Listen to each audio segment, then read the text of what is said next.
পৌঁছে গেলাম মধুময় শ্রীধাম বৃন্দাবন ধামে। আজ মধুময় শ্রীধাম বৃন্দাবন ধামে গোবিন্দের যে অপ্রাকৃত অহৌতুক লীলা আমরা আস্বাদন করব। যে লীলা আস্বাদন করতে আমরা সবাই একসঙ্গে এসেছি, বসেছি, যে লীলা আস্বাদন করার জন্য এই লীলাটির নাম হলো শ্রীমতী রাধা রানীর কলহান্তরিতা লীলা। রাধে রাধে। আজ রাধারানী অষ্টসখী পরিব্রতা হয়ে ললিতা, বিশাখা, চম্পকলতিকা, ইন্দুরেখা, সুদেবী, রঙ্গদেবী, চিত্রা, সুচিত্রাদি অষ্টসখীকে সঙ্গে নিয়ে পরিব্রতা হয়ে অট্টালিকার উপরে রাধারানী বসে আছে। আর আমার গোবিন্দ সন্ধ্যাবেলা ধেনু বৎসগুলোকে সঙ্গে নিয়ে, রাখালগণ সখাদের সঙ্গে নিয়ে, দাদা বলরামের সঙ্গে নিয়ে মায়ের কোলে ফিরে এলেন। মায়ের কোলে ফিরে আসবার আগে রাধারানী ওই যে অট্টালিকার উপরে বসে আছে না, রাধারানীকে দেখতে পেয়ে, কিন্তু দাদা বলরাম সঙ্গে ছিল তো, ওই জন্য গোবিন্দ রাধারানীকে কোনো কথা বলতে পারলেন না। তাই চোখের ইশারা ইঙ্গিত করে দিলেন কি, এইবার দাদা বলরাম সঙ্গে ছিল তো, ওই জন্য গোবিন্দ রাধারানীর সঙ্গে কথা বলতে পারলেন না। ইশারা করে দিলেন কি না, গোবিন্দ নিজের কেশ স্পর্শ করলেন আর 10টি অঙ্গুলি দেখিয়ে চলে গেলেন। কেশ স্পর্শ করলেন মানে গোবিন্দ রাধাকে সংকেত দিচ্ছে, হে রাধে, আমি কেশ স্পর্শ করে সংকেত দিল, আমি আগামী 10 দণ্ডে 10টা আঙ্গুল দেখিয়েছে, 10 দণ্ডে কেশর কুঞ্জে তোমার সঙ্গে সে মিলিত হব, তুমি কুঞ্জ সাজিও। এই বলে চোখের ইশারা দেখিয়ে গোবিন্দ আমার চলে গেলেন। তখন সাথে সাথে প্রেম হতো, মানে চোখের ইশারায় প্রেম হতো। সাথে সাথে বোঝেন?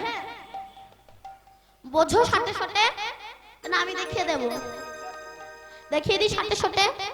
শুনুন সাথে সাথে কাকে বলে, এটাকে সাথে সাথে বলা হয়। তা রাধারানী অট্টালিকার উপরে বসে আছে, গোবিন্দ রাধাকে সংকেত দিয়ে চলে গেলে। তখন রাধারানী সখীদের ডেকে বলছে, সখী, এই ললিতা, বিশাখা, জানিস আমার বধূ আমায় বলে গেল কি জানিস, যে আগামী 10 দণ্ডে কেশর কুঞ্জে আমার সঙ্গে মিলিত হবে, আমাকে কুঞ্জ সাজাতে বলেছে। চল সখী, আর তাহলে দেরি কেন, যখন আমার বধূ আমার কুঞ্জে আসবে তাহলে চল আমরা কুঞ্জ সাজাই। গোবিন্দ তোমার সবার মধ্যে বিরাজমান, ভগবান ছোট বড় তো কাউকে দেখে নাই, সবাইকে সমান চোখে নাম বিতরণ করে গিয়েছে। দেহটা তৈরি করেছে তার সেবা দেওয়ারই জন্য, কিন্তু দেহটা পেয়ে মানুষ কত অকাজ কুকাজে ব্যয় করে, হরি নাম করে না। আপনি দেখুন বাইরের এই যে মন্দির, আস্তে আস্তে আমি একটু বলি শুনুন, এই যে বাইরের যে মন্দিরগুলো আপনারা দেখেন, এই যেমন এই মন্দিরটা কে তৈরি করেছে? সাধারণ মানুষ, রাজমিস্ত্রি মানে সাধারণ মানুষ। আর এই দেহ মন্দিরটা কে তৈরি করেছে? আমার ভগবান।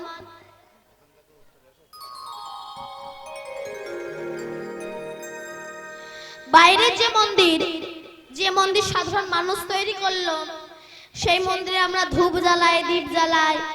আর দেহ মন্দির যে মন্দির আমার গোবিন্দ তৈরি করলে, এই মন্দিরে আমরা কি জ্বালাই? বিড়ি জ্বালাই, সিগারেট জ্বালাই।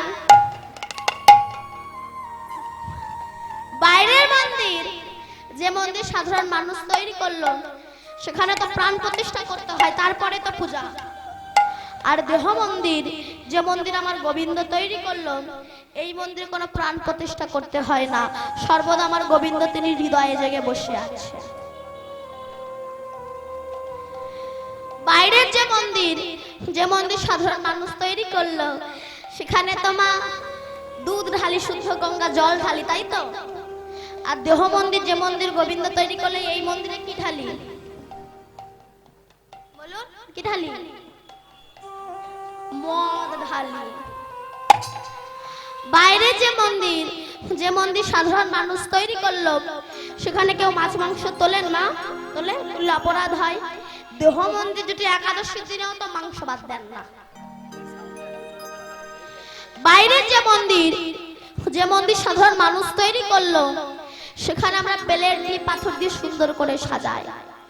বাইরের যে মন্দির, সেই মন্দিরে প্লেট দিয়ে পাথর দিয়ে সুন্দর করে সাজালে, কিন্তু দেহ মন্দির যে মন্দির আমার গোবিন্দ তৈরি করলো, এই মন্দিরে তো ভক্তির প্লেট দিয়ে সাজালে না, ভক্তির পাথর দিয়ে সাজালে না। আমরা দীপাবলিতে কি জ্বালি? প্রদীপ জ্বালি, আলো জ্বালি। বাইরে অন্ধকারটা বলেই তো আলোটা জ্বালি। বাইরে অন্ধকার বলে আলো জ্বালাবার প্রয়োজন মনে করছে। হৃদয়ে অনাদিকাল হতে যে অজ্ঞানতা রূপ অহংকার রূপ অন্ধকার আছে, সেখানে তো আলো জ্বালাবার প্রয়োজন মনে করলেন না, ভক্তির আলো জ্বালাবার প্রয়োজন মনে করলেন না। আমরা রং খেলি কবে? হোলির দিন বাইরে রঙে রাঙিয়ে দিই। আরে বাইরে রঙে রাঙিয়ে কি হবে? হৃদয়টা তো আগে রঙে রাঙা। যে রং লাগিয়েছিল মীরা, যে রং লাগিয়েছিল সবরী, সেই রং লাগা। বাইরের মন্দির যে মন্দির সাধারণ মানুষ তৈরি করলো, সেখানে বসালাম রামকে, হৃদয় মন্দিরে বসালাম রাবণকে। রাবণ বাবাকে মানেনি, মাকে মানেনি, আমরাও তাই করছি। আমরা তারকেশ্বরে বাবা ভোলানাথের মাথায় জল ঢালতে যাই লাইন দিয়ে, কিন্তু তারকেশ্বরে বাবা ভোলানাথের মাথায় জল ঢালার আগে তোমার ঘরে যে বৃদ্ধ বাবা আছে, তার জন্য কি তুমি কোনোদিন একবার তো স্নানের জল তুলে দিয়েছো? তুমি যাচ্ছ তারকেশ্বরে বাবা ভোলানাথের মাথায় জল ঢালতে, সেই জল নেবে বাবা ভোলানাথ? তোমার ঘরে যে বৃদ্ধ বাবা আছে, তাকে তুমি খুশি করো, তবে তো বাবা ভোলানাথ খুশি হবে। আমরা দুর্গাপূজার অষ্টমীর দিন অঞ্জলি দিতে যাই, নতুন জামা কাপড় পরে স্ত্রীকে নিয়ে পুত্রকে নিয়ে, ঘরের একটা বৃদ্ধ বাবা মা জামা কাপড় পায় না, দরজার ধারে পড়ে আছে। মা দুর্গা তাদেরকে বলতে চাইছো, রে মাটির দেবদেবী পুজিস, তুই আগে তোর ঘরের দুটো দেবদেবীকে পূজা কর। জীবন্ত দেবদেবী পেল না, আমাকে তোরা কি দিবি? বাইরের মন্দিরে বসালাম রামকে, হৃদয় মন্দিরে বসালাম রাবণকে।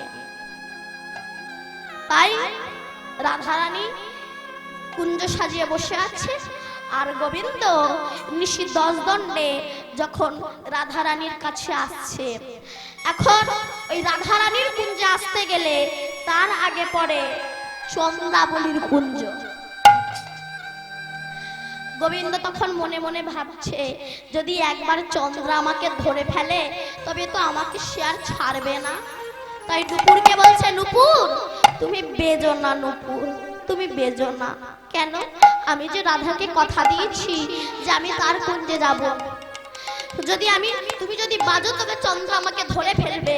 আমি যে রাধারানীকে কথা দিয়েছিলাম আমার যে রাধার কুঞ্জে যাওয়া হবে না, তুমি বেজো না। নুপুর বলছে, আমার তো বাজা কাজ, আমি কি করব? এইবার গোবিন্দ ধীরে ধীরে যখন যাচ্ছে, নুপুরের আওয়াজ শুনে চন্দ্রাবলীর একটা সখী ছিল, যার নাম হলো পদ্মা। চন্দ্রাবলী বলল, যা তো পদ্মা, ওই মনে হয় ওই কৃষ্ণ যাচ্ছে রাধার কুঞ্জে, ওকে ধরে যা, ধরে নিয়ে আয় এখানে যা। এইবার গোবিন্দ যখন রাধারানীর কুঞ্জে যাচ্ছে, পদ্মা সামনে এসে দাঁড়িয়েছে। শ্যামনগর বলি, কোথায় চলেছো? আমাদের চন্দ্রাবলী তোমায় ডেকেছে, চলো আজ চন্দ্রাবলীর কুঞ্জে। তখন গোবিন্দ বলছে, পদ্মা তুমি জানো আজ না রাধাকে আমি কথা দিয়ে এসেছি যে রাধার কুঞ্জে যাব। আজকে তুমি আমায় ছেড়ে দাও, আমি কথা দিলাম অন্যদিন তোমার কুঞ্জে আসবো, চন্দ্রাবলীর কুঞ্জে। চন্দ্রাবলী এসে দাঁড়িয়েছে, তুমি নিতুই নিতুই রাধার কুঞ্জে যাও, আমার কুঞ্জে আসো না একবার। আজ যখন আমি তোমায় ধরেছি আর ছাড়বো না। গোবিন্দ বলে, ছেড়ে দাও, আমি কথা দিলাম আজকে রাধার কুঞ্জে যাই, কাল তোমার কুঞ্জে আসবো। কিন্তু বলুন তো, গোবিন্দকে পেলে কি কেউ ছেড়ে দেয়? চন্দ্রাবলী বলল, কৃষ্ণ এই পথে নীতি করো গতাগতি, নুপুরের ধ্বনি শোনে, এই পথে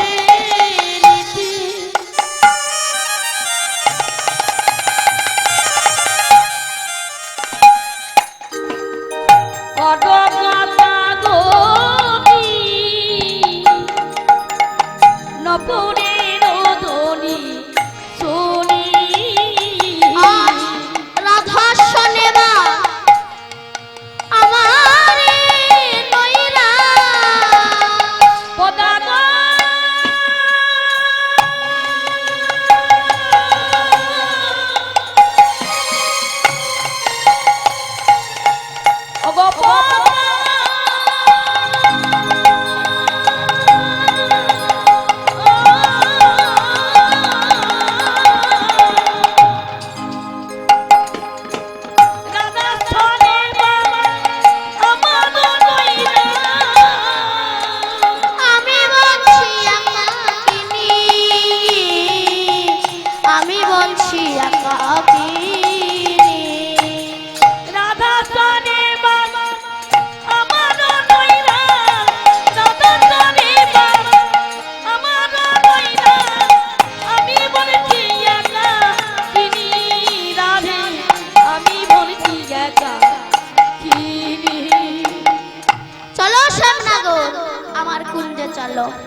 এই বলে চন্দ্রাবলী জোরপূর্বক গোবিন্দকে ধরে নিয়ে গেলেন নিজের কুঞ্জে। গোবিন্দ, আজ আমি তোমায় একটু সাজাবো প্রাণ ভরে। তা চন্দ্রাবলী তোর গোবিন্দকে সেবা দিতে জানতো না? জানতো কে? রাধারানী। চন্দ্রাবলী তো ভালো করে সেবা দিতে পারতো না।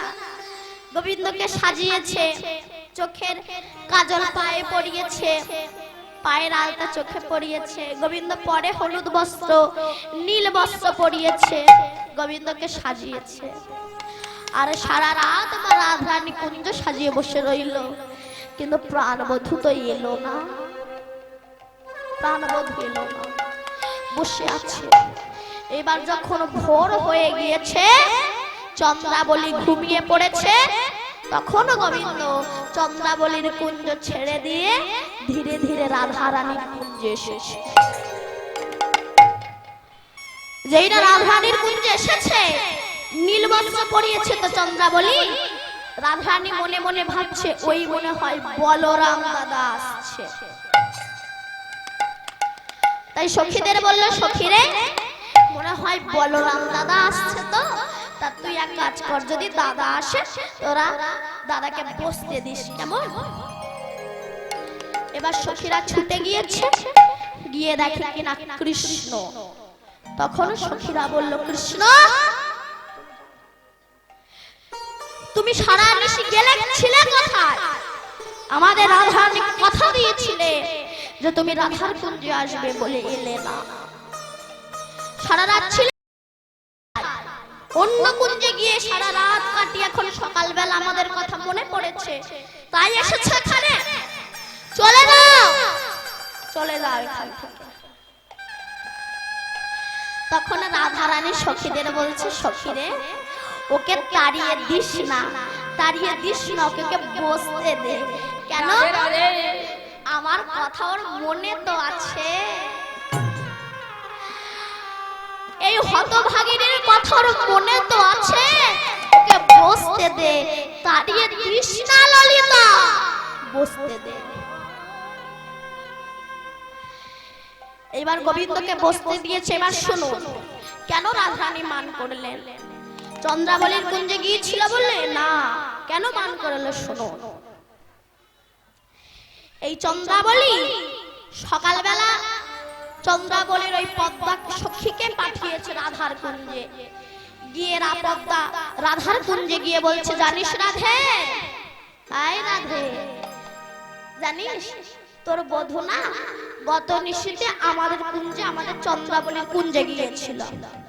কথাই বলে না, কিছু কিছু মানুষের পরের ভালো সহ্য হয় না, তো ঠিক পদ্মাও গিয়ে বলছে, জানিস রাধে, তোদের ওই কৃষ্ণ না কালকে আমাদের চন্দ্রাবলীর কুঞ্জে গিয়েছিল। রাধারানী বলছে, গিয়েছিল তো গিয়েছিল, শোন, যে কুঞ্জে আমার কৃষ্ণ থাকে না সেই কুঞ্জটাই তো থাকে না। যে কুঞ্জে আমার কৃষ্ণ থাকে না সেই কুঞ্জটাই তো থাকে না। গিয়েছিল গিয়েছিল। শোনো, এই কারণে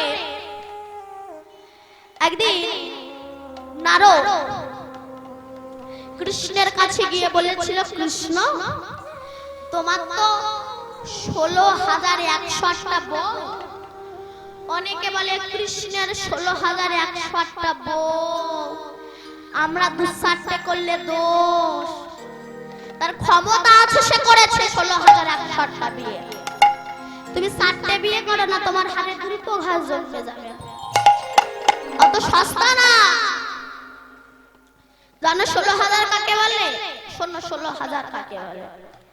বলছে 16,000। বুঝতে পেরেছেন? 16,000। 16 জন এই দেহের মধ্যে হা করে আছে। 10 ইন্দ্রিয় সরল। এই যেমন নোক, নোক আমাদের বলছে একটু নেরপালি যাও না গো। ঠোঁট বলছে আমাকে একটু লিপস্টিক দাও না গো। চুল বলছে আমাকে একটু গোদরেজ দাও না গো। তাহলে সমস্ত ইন্দ্রিয় হা করে আছে। ভেতরে চলে যান। কাম ইন্দ্রিয় বলে আমি একটা ভালো পুরুষ ধরবো, পুরুষ বলে আমি একটা ভালো স্ত্রী ধরবো। লোভ ইন্দ্রিয় একাদশীর দিনেও মুরগির ঠ্যাং চেবাচ্ছে।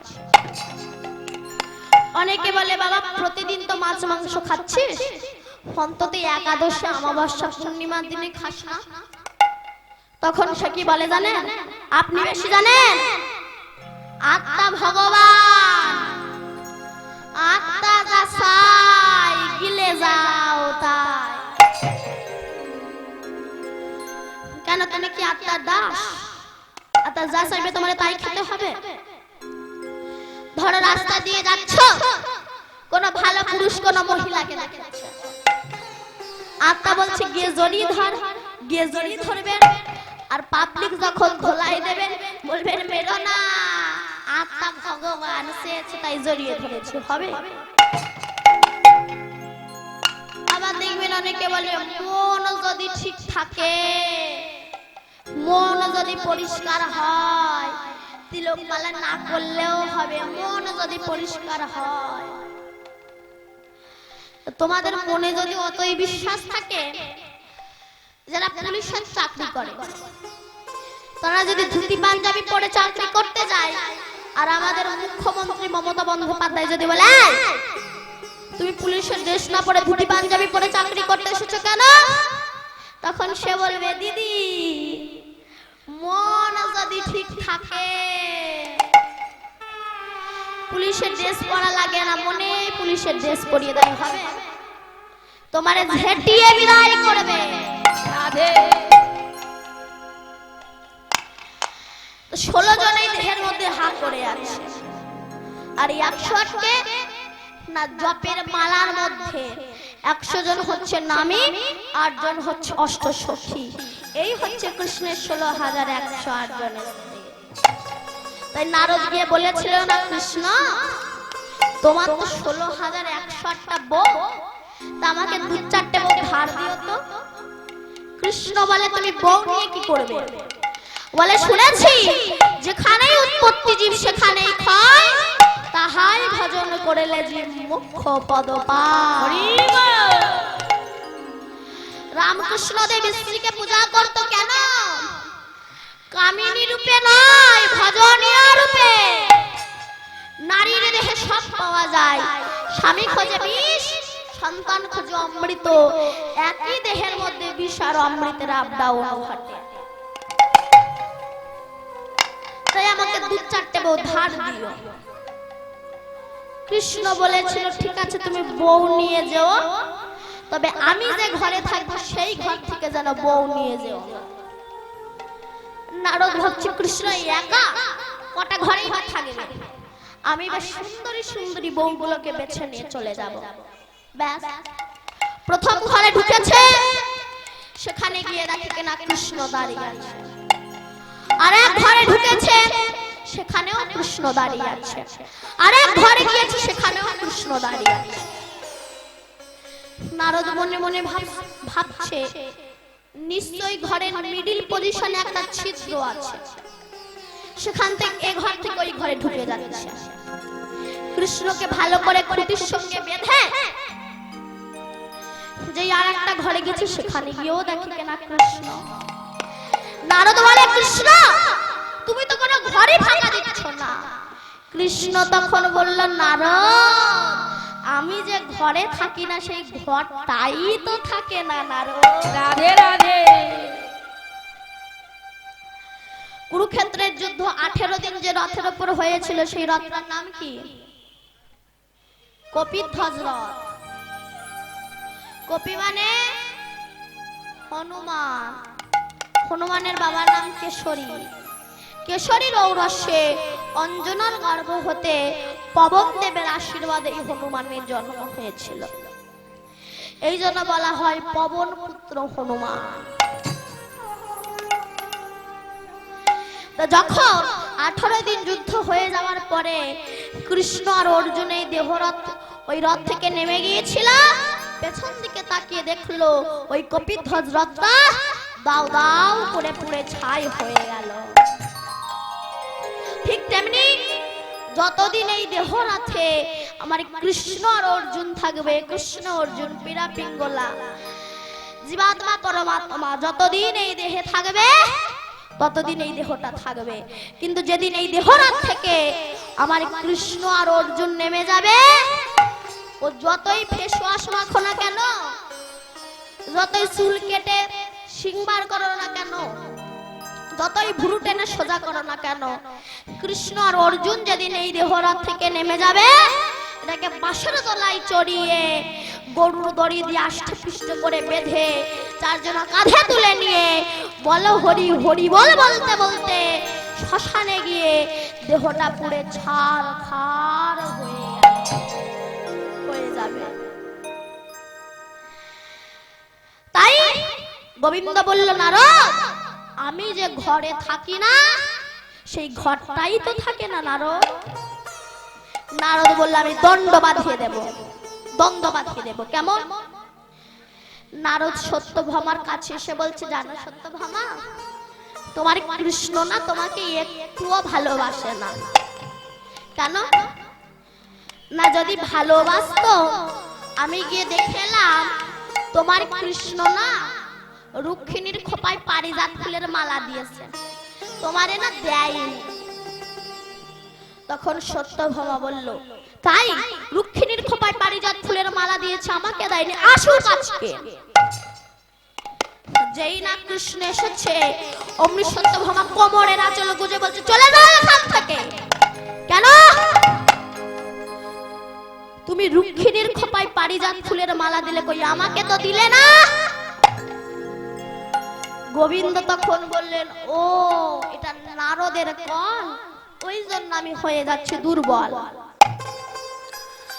তা সত্যভামা শোনো, আমি তো শুধু রুক্মিণীর খোপায় পারিজাত ফুলের মালা দিয়েছি, আমি পারিজাত ফুলের গাছ এনে তোমার উঠানে বসিয়ে দেব। ব্যাস পারিজাত ফুলের গাছ এনে উঠানে বসিয়ে দিয়েছে। নারদ ভাবলে এতেও তো কাজ হলো না, আবার গিয়েছে। সত্যভামা শোনো, তুমি কি তোমার কৃষ্ণকে একা পেতে চাও? যদি তোমার কৃষ্ণকে একা পেতে চাও তবে আমার কাছ থেকে বুদ্ধি নাও। কি না, তোমার কৃষ্ণকে ওই পারিজাত ফুলের গাছের গায়ে বেঁধে পূজা করে যদি কোনো পৌরোহিতকে দান করতে পারো, আর সেই পুরোহিত যখন তোমায় আবার ফিরিয়ে দেবে, সেদিন হতে কৃষ্ণ তোমার হয়ে যাবে।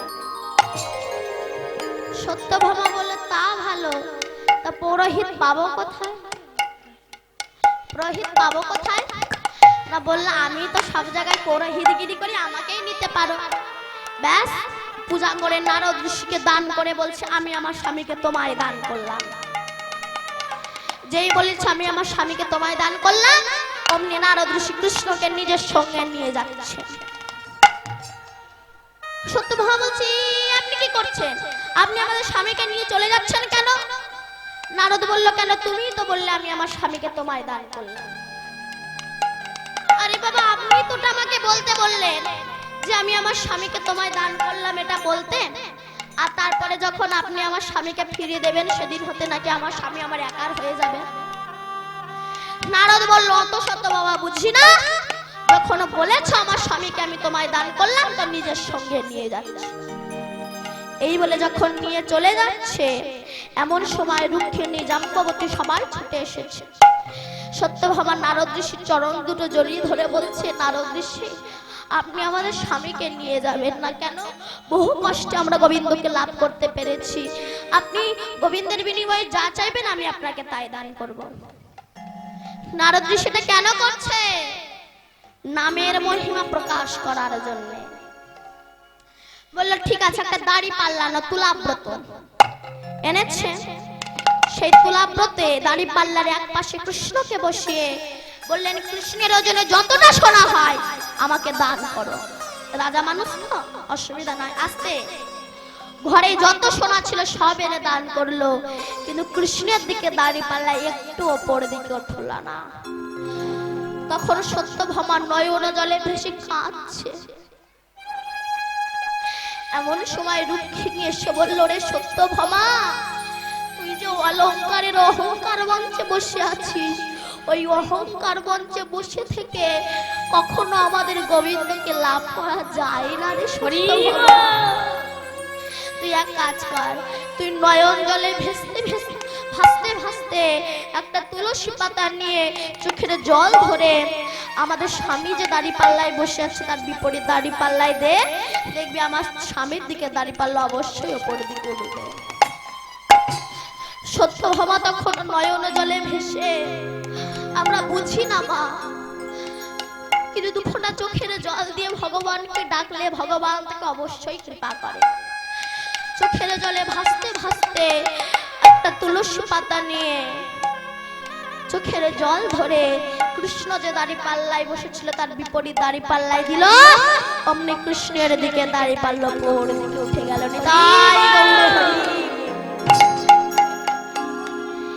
কৃষ্ণ বলে হরিবল হরিবল, দুটি বাহু তুলে নাচরে হরি বলে, একবার কৃষ্ণ বলে বাবু তুলে নাচরে মোরে হরি বলে। এবার কৃষ্ণ বলে বাহু তুলে নাচরে হরি বলে। একবার কৃষ্ণ বলে বাহু তুলে নাচরে হরি বলে। একবার কৃষ্ণ বলে বাবু তুলে নাচরে মোরে হরি বলে। এবার কৃষ্ণ বলে বাহু তুলে নাচরে হরি বলে। এ নামে নেই কোনো ক্লান্তি, এ নামে আছে চিরশান্তি। নেই কোনো শান্তি, এ নামে আছে চিরশান্তি।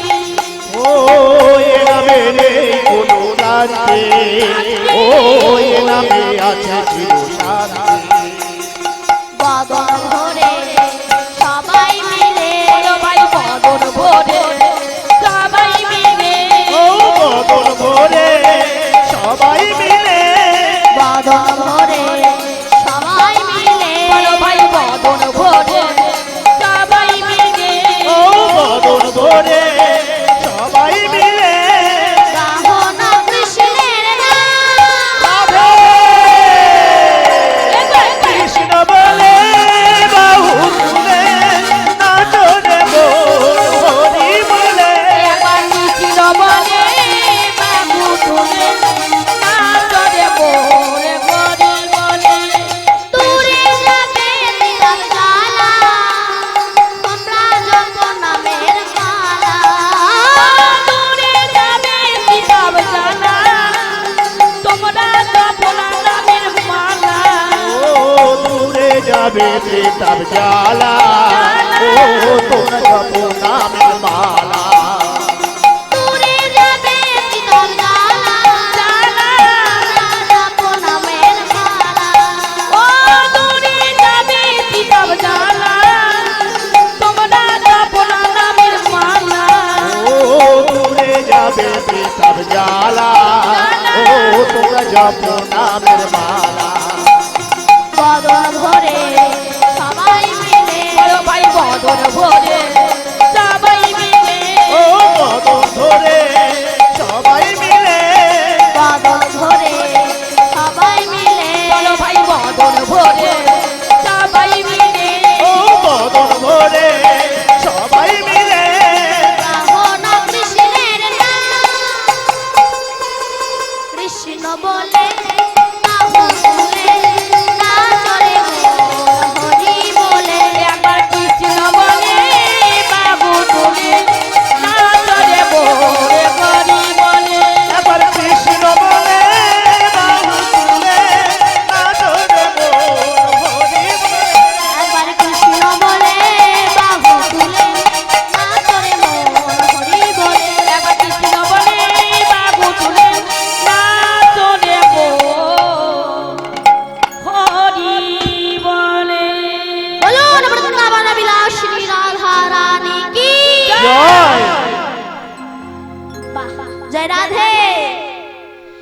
প্রেমিকাকে বলে দেখেছেন সখীরা তাড়িয়ে দিচ্ছি, কিন্তু রাধারানী বলছে তাড়িয়ে দিস না, আমার কথা মনে তো আছে। ধরো আপনার বিয়ে হবে, আপনি সুন্দর করে লেহেঙ্গা পরে, ঠোঁটে লিপস্টিক, চোখে প্লাস্টিক, কানে দুল, সামনে লম্বা চুল, সুন্দর করে সেজে ড্রেসিং টেবিলের সামনে বসে আছে। ওই আমার বর আসবে, ওই আমার বর আসবে, কিন্তু এলো না।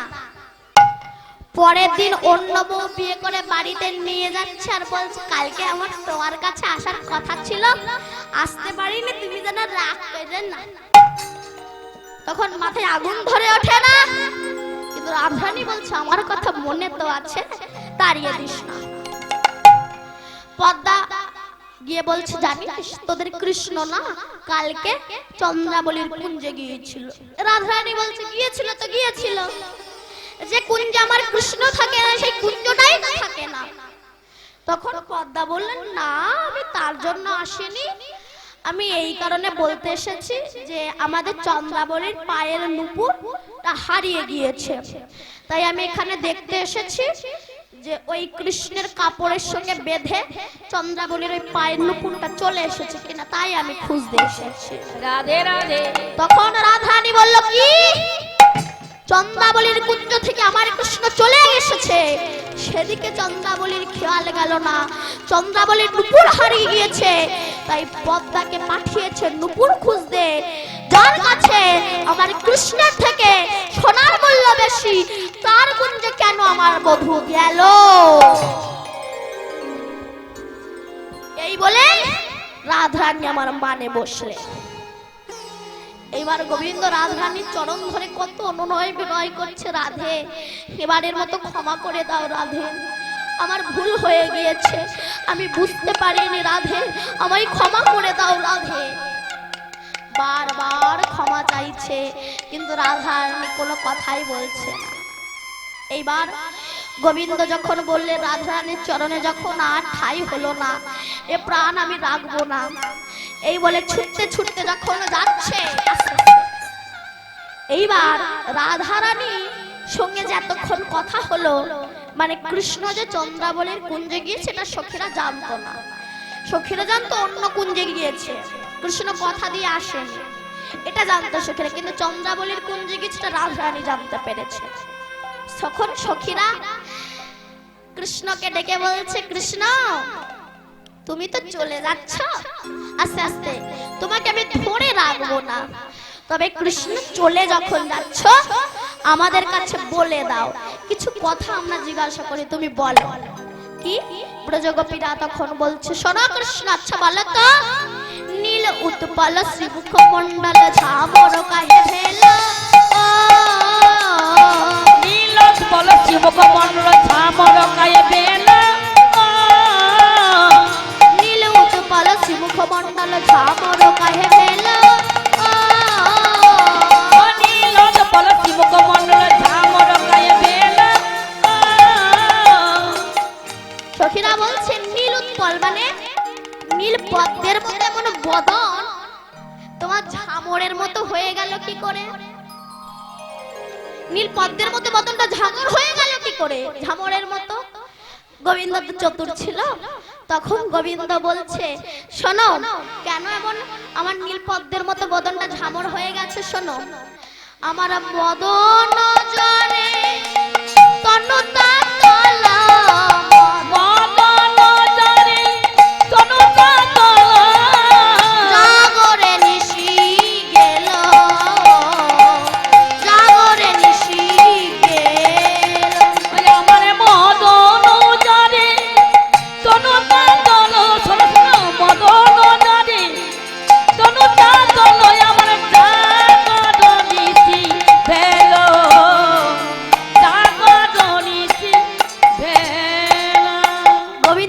চতুর। গোবিন্দ সখীদের বলছে আর জানো তো কাল আমার মদন জ্বর হয়েছিল, ওই মদন জ্বরে সারা রাত জেগেছিলাম, তো ওই কারণে মুখটা এমন ঝামরের মতো হয়ে গেছে। আচ্ছা এখন নাই, তাই তো এলাম। আচ্ছা সখীরা বলছে ঠিক আছে, তাহলে এই কারণে তোমার মুখটা ঝামরের মতো হয়ে গেছে। এইবার বলো তো, নখ নির্গত ক্ষত বক্ষসী দেও আলোক নারী। নগরের বাত ভগবত পথি দেওয়াল কর নারী। শোনো, তোমার গায়ে এমন আঁচড়ের দাগ কোথা থেকে এলো?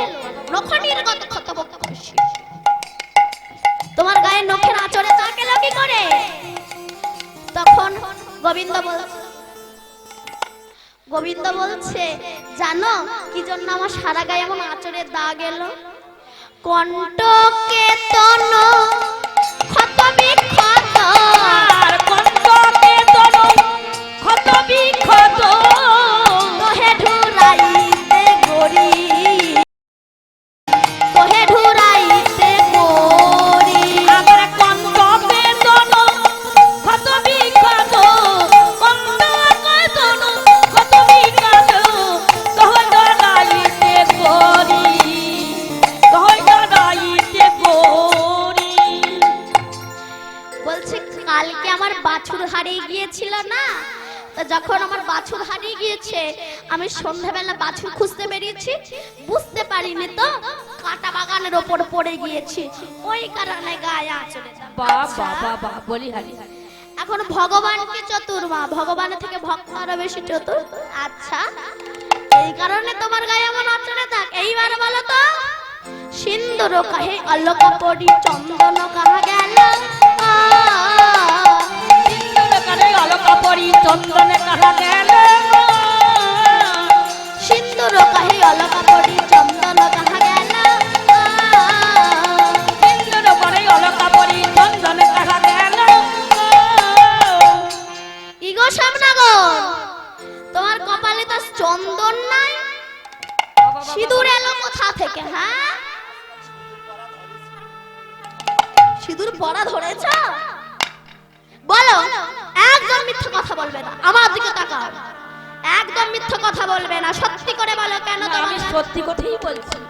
কেন কি করে তোমার গালে সিঁদুর এলো?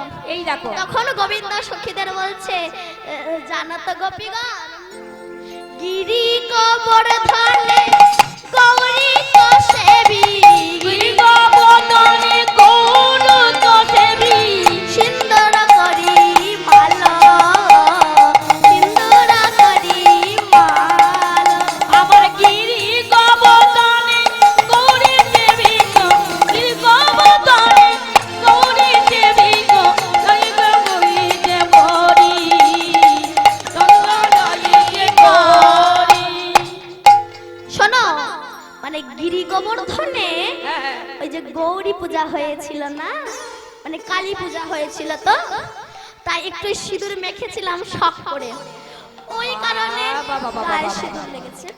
আচ্ছা আচ্ছা শ্যামনগর, এইবার বলো তো, নীলাম্বর তুই পহিরইলি পীতাম্বর কাহা চরি? নীলাম্বর পহিরইলি পীতাম্বর চরি। শ্যামনগর, তুমি পর পীতাম্বর বস্ত্র, মানে পীতাম্বর মানে পীতাম্বর মানে হলুদ বস্ত্র, তাই তো? আর তুমি আজ নীল বস্ত্র পরেছো কেন? বলো, নীল বস্ত্র পরেছো কেন আজ তুমি? তখন গোবিন্দ বলছে কি বলবো, হ্যাঁ, অগ্রজ সহে পরিবর্তিত, অপরাধায়ে পরিবর্তিত, নন্দালয়ে ভোলি, নন্দালয়ে ভোলি। আমার অপরাধায়ে পরিবর্তিত, নন্দালয়ে গরি, নন্দালয়ে গরি। গোবিন্দ তো চতুর মা, অসুবিধা হচ্ছে না তো? কষ্ট হচ্ছে না তো? ভালো লাগছে তো? আহা, জয় রাধে। বলছে পীতাম্বর বস্ত্র তুই পরেছো, এই নীলাম্বর বস্ত্র পরেছো কেন?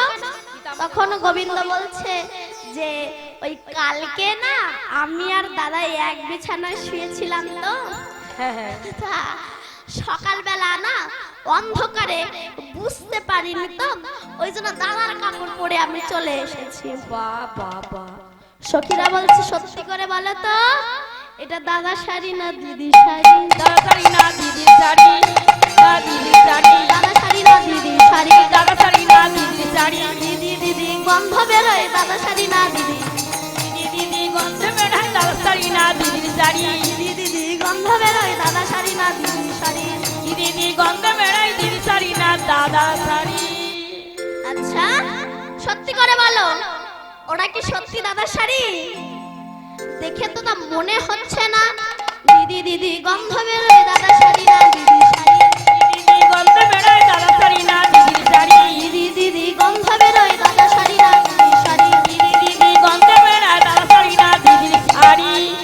না না, ওটা দাদারই বস্ত্র।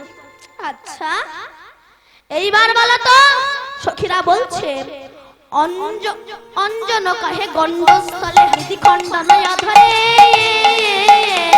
গণ্ডস্থলে গণ্ডস্থলে দিদি গণমরে বদলে। তোমার গালে এমন কামড়ের দাগ এলো কোথা থেকে? নখের আঁচড় এলো কোথা থেকে? হ্যাঁ, নখের আঁচড় এলো কোথা থেকে? গোবিন্দ বলল, তাহলে এবার কি বলবো আমি? কি বলি এবার?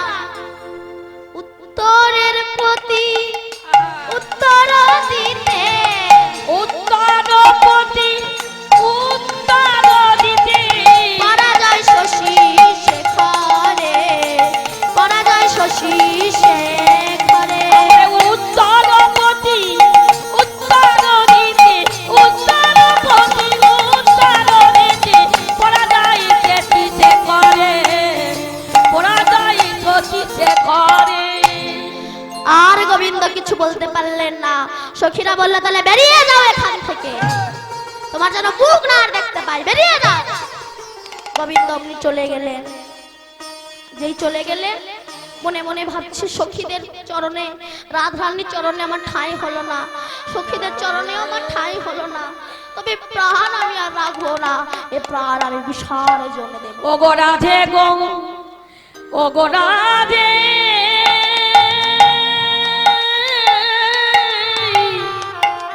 ও গো প্রেমময়ী রাধে, রাধে গো, ও গো রাধে বিনোদিনী, আমি চলে যাই রাধে তোমার চরণে, আমার এই প্রার্থনা রাধে, আমি চলে যাই গো রাধে, রাধে রাধে। গোবিন্দ চলে গেলেন।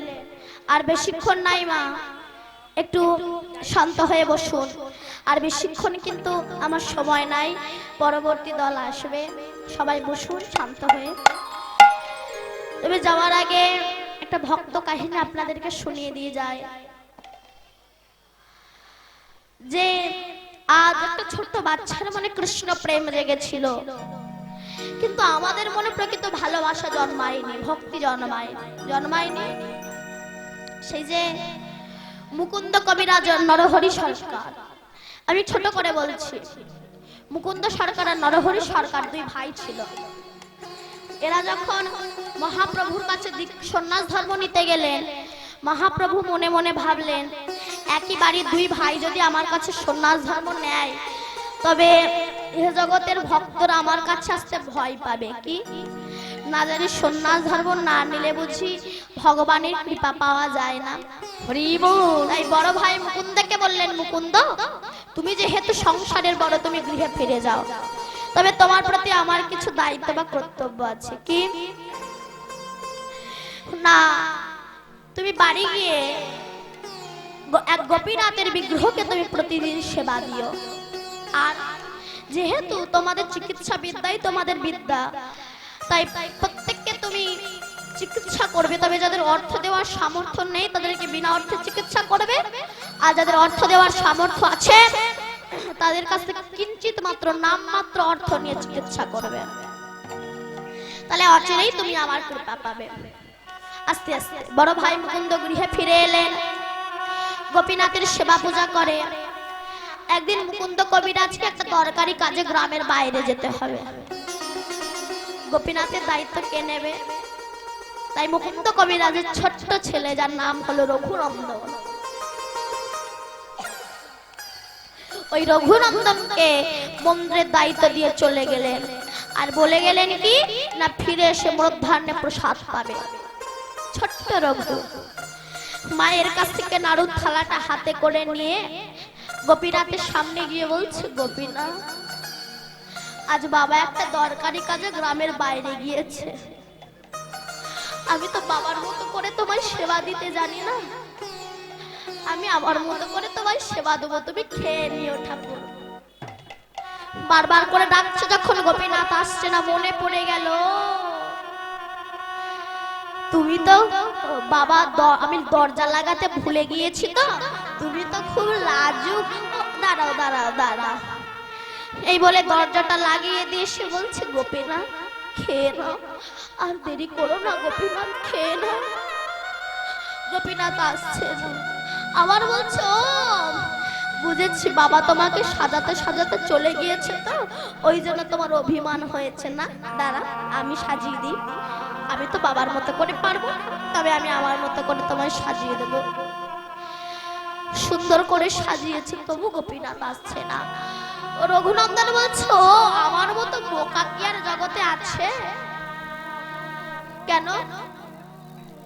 মুখের সামনে যদি অত বড় একটা বাঁশি থাকে, তবে কেউ কি খেতে পারে? দাঁড়াও, বাঁশিটা নামিয়ে রেখে আবার যখন ডাকছে, গোপীনাথ এসো,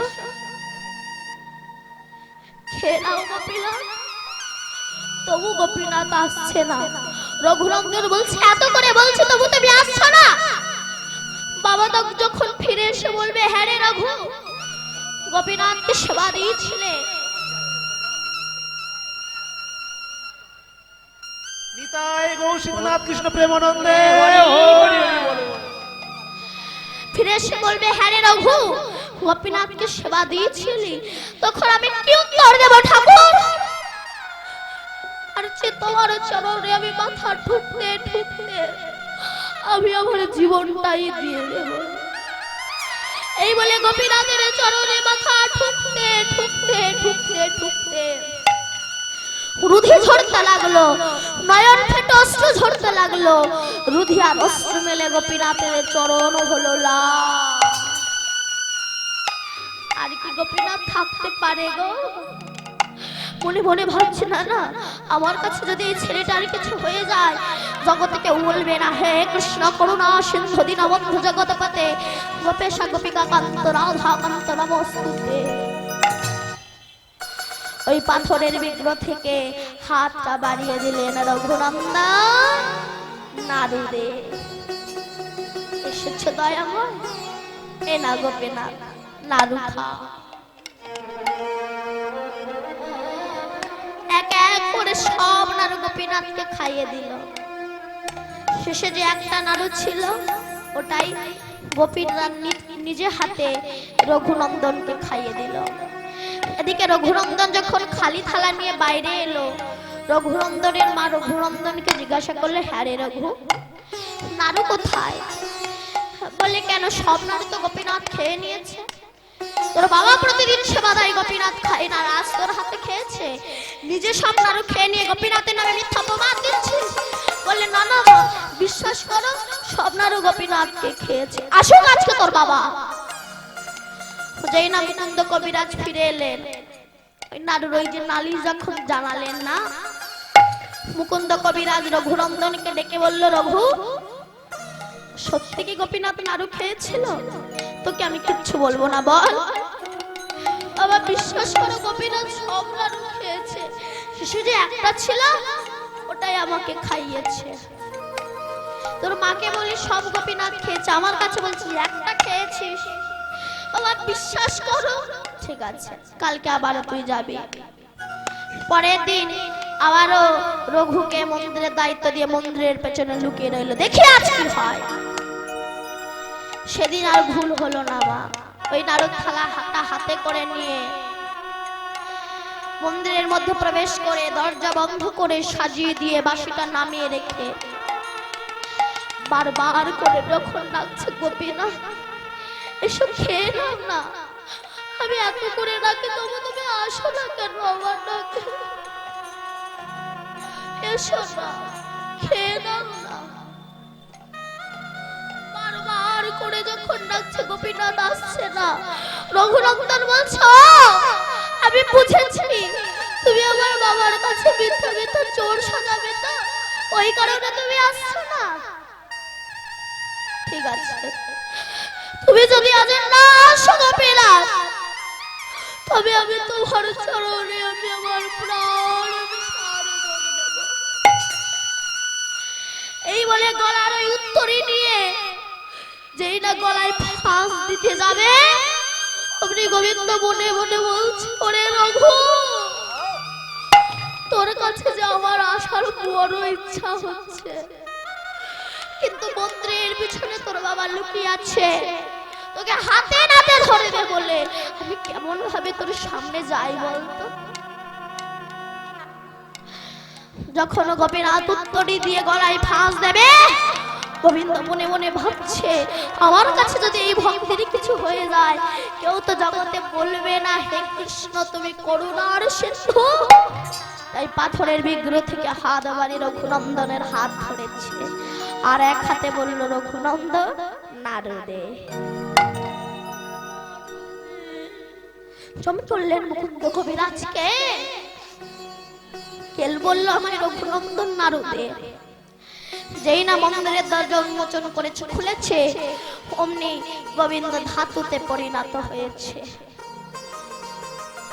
মুকুন্দ কবিরাজ তখন বলছে রঘু, যে হাতে আমি বাঁশি দিয়েছি সে হাতে নাড়ু এলো কি করে? কেন গোপীনাথ নাড়ু ধরে আছে? রঘুনন্দন বলছে বাবা তুমি দেখছো গোপীনাথ নাড়ু ধরে আছে, কিন্তু আমি যে দেখছি গোপীনাথ নাড়ু সেবা করছে, তবে আমি কেন দেখতে পাচ্ছি না হে রঘু? রঘুনন্দন বাবা গোপীনাথকে বলছে গোপীনাথ আমার বাবা কেন তোমায় দেখতে পাচ্ছে না? গোপীনাথ বলছে ওরে রঘু, তোর ভিতরে যে প্রেম নয়ন জাগ্রত হয়েছিল না, তোর পিতার ভিতর সে প্রেম নয়ন জাগ্রত হয়নি। তুই তোর পিতাকে স্পর্শ কর, দেখবি তোর পিতাও আমাকে দেখতে পাবে। যেই না পিতাকে স্পর্শ করলো, অমনি মুকুন্দ কবিরাজ মূর্ছা হয়ে গেলেন। যেই না জ্ঞান ফিরলো, মুকুন্দ কবিরাজ বলছে গোপীনাথ আমি এতদিন তোমায় সেবা দিয়ে গেলাম, আমি কোনোদিনও তোমায় দর্শন পেলাম না। আজ আমার পুত্র রঘুনন্দন তোমায় দর্শন পেয়েছিল, পেয়েছে। এই ভক্তিটা আমাদের ভিতরে নাই। মানুষ সংসারে নিয়ে পাগল হয়ে থাকে, বোঝে না গো এখানে কিছু না। শেষের দিনে যখন আর কেউ পাশে যায় না, তখন মনে হয় কেন এতদিন প্রভু না তোমার নাম করলাম না। যদি এতদিন তোমার নাম করতাম, ভজন পথে অনেকটা এগিয়ে যেতাম, তখন কিছু করার থাকে না গো মা। তাই আর বেশিক্ষণ নয়, যাওয়ার আগে আপনাদের কাছে একটা জিনিস চেয়ে নিয়ে যাব, যদি নিজে কোনো সন্তান মনে করে দেয়।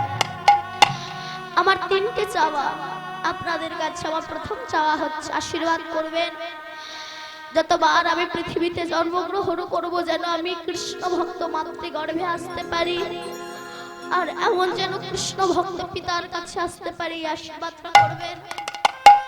আরেকটা, যতবার আমি পৃথিবীতে জন্মগ্রহণ করব আশীর্বাদ করবেন যেন আপনাদের মতো ভক্ত সম্মুখে ও হরি কথা, কৃষ্ণ কথা, গোবিন্দের লীলা কথা বলতে পারি। আর আমার তৃতীয় চাওয়া, যেদিন আমার এই প্রাণ পাখিটা উড়ে যাবে, আশীর্বাদ করবেন সেদিন যেন ভগবানের কে দর্শন করতে করতে তার চরণ বুকে ধরে তার নাম উচ্চারণ করতে করতে যেন আমার এই প্রাণ পাখিটা উড়ে যায়। এটাই আপনাদের কাছে আমার শেষ চাওয়া। তাই যাওয়ার আগে চেয়ে নিয়ে যাব। যাবার বেলা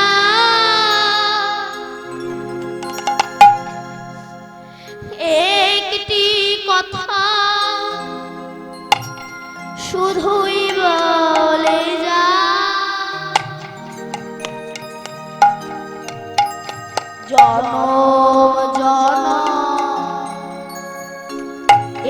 হরি না আমি যেন যার বেলা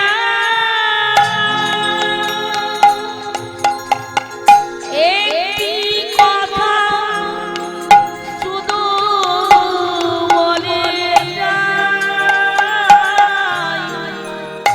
জনন জনন এই হরি নাম আমি যেন গাই। যেদিন আমি থাকবো না যাব বহু দূরে সাজের প্রদীপ জ্বালিয়ে দিও কৃষ্ণ নামের সুরে। যেদিন আমি থাকিব না যাব বহু দূরে, সাজের প্রদীপ জ্বালিয়ে দিও কৃষ্ণ নামের সুরে। আমি চলে যাই শুধুই বলে আমি চলে যাই জগবনে তোমারে মনে যাই জগবনে যাই। তোমাদের সবার জানি মা গোবিন্দের এই কথা বলতে গিয়ে আমার অনেক ভুল ত্রুটি হয়েছে। যদি ভুল হয় নিজ গুণে সন্তান মনে করে ক্ষমা করে দেবে। তোমাদের সবার ক্ষমা যে যেন পাই আমি ঠাই। তোমাদের সবার ক্ষমা মাঝে যেন ঠাই আমি পাই। আমি চলে যাই রাধে আমি চলে যাই রাধে